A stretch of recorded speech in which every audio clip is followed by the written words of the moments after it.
Good morning, class! Good morning, Miss Alonzo. Happy Teacher's Day! Thank you! Wow! Ayan. Bango. Bango, ha? Wait lang. Kukuha lang ako ng vase. Wait lang.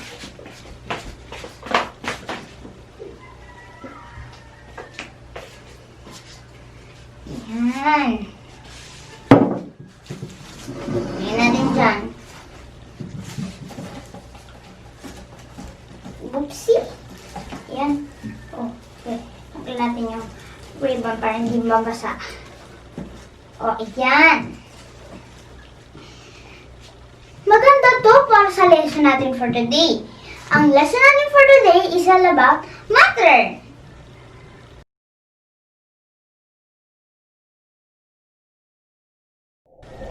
Ang matter is everything that occupies space and has mass.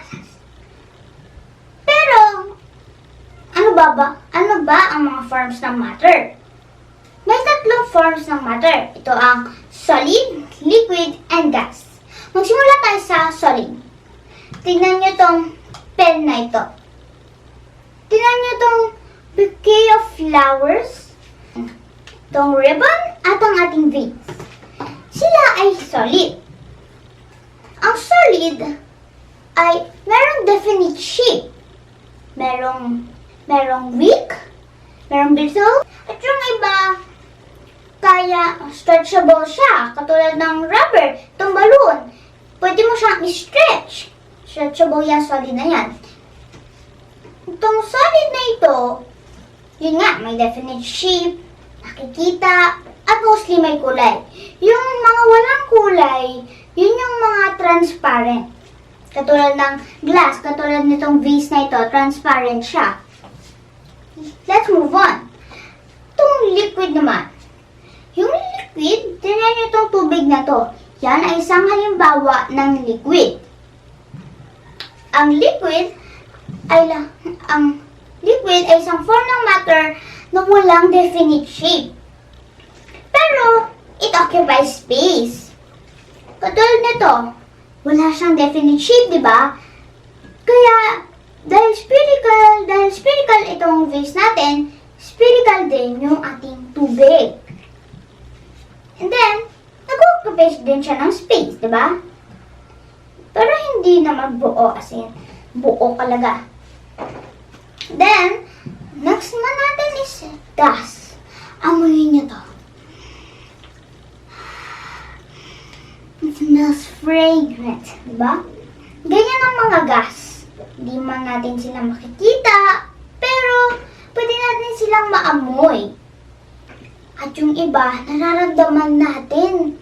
Yung malakas na hangin, pwedeng mainit yan, kaya nararamdaman natin bakit parang ang init, di ba? Yung iba, pag may aircon tayo, di ba, ang lamig nun? Kaya lumalamig yung hangin, kaya nating ramdamin. And then, itong flowers na to, yung smell niya, sa din yung gas. Itong balloon na ito, yung laman ng balloon na ito, gas din yun. Pag tinanggalan natin ng air, itong balloon, magiging deflated balloon na siya. Ang gas, nakaka-occupy din yan ng space. At isa pa, itong vase natin, yung bagay na nasa above nitong tubig ay gas. Yun na to. Yung parang hinahawakan ko, pag pinasok ko yan, meron din yung gas, meron yung air. Itong balloon, naging inflated balloon siya dahil may air sa loob. Pagka tinanggalan natin, deflated balloon dahil wala na siyang air. Itong balloon, pag tinanggalan natin to, parang wala na talaga siyang hangin. Kaya, parang liliit na lang siya, di ba? It's a deflated balloon. Wala na talaga siyang magiging form. Solid lang siya. Now, naintindihan nyo na ba kung ang matter? Yes, teacher. Ngayon, gumawa kayo ng video tungkol sa matter at magkita-kita ulit tayo sa next week. Bye! Bye, class! Bye, teacher. See you next week.